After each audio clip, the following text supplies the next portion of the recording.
சோம்பு, சீரகம், பட்டை, கருவேப்பிலை, கடலைப்பருப்பு, கடுகு எண்ணெயிலே இது போட்டு நல்லா வணக்கிடணும். இஞ்சி பூண்டு பேஸ்ட்டு கொஞ்சம் இந்த மாதிரி நல்லா முட்டைக்கோஸ் வறுவல், 2 பெரிய வெங்காயம் நறுக்கி வச்சது,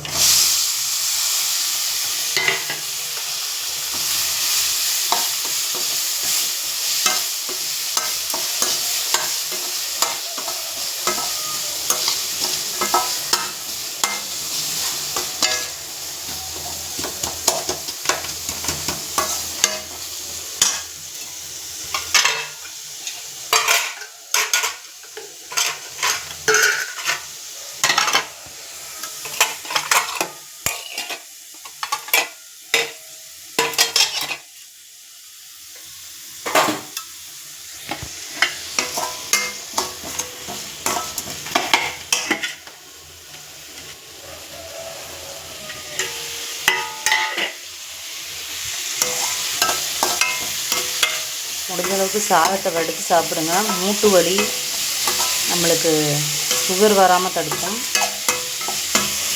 எங்கள் வீட்டில் என்னைக்காவது ஒரு நாள் அவசரம் லேட்டாக எழுந்திரிச்சா மட்டும்தான் குக்கர் சாப்பாடு.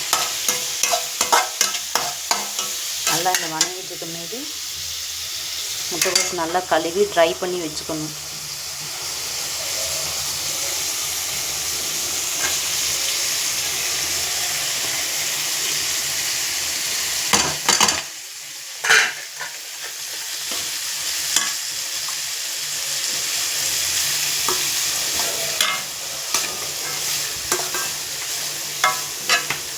முட்டைக்கோஸ் பொரியல் செஞ்சால் நல்லாயிருக்கும். ஆனால் புளிக்குழம்புக்கு முட்டைக்கோஸ் பொரியல், சாம்பாருக்கு வறுவல் தான் நல்லாயிருக்கும்.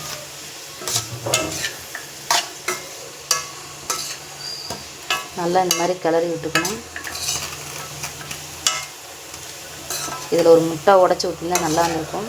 ஆனால் இன்றைக்கி செவ்வாய்க்கிழமைனால முட்டையை தவிர்த்துட்டோம். அதில் தண்ணி தெளிக்கக்கூடாது. இதே அப்படியே கப்புன்னு மூடி வச்சிடணும்.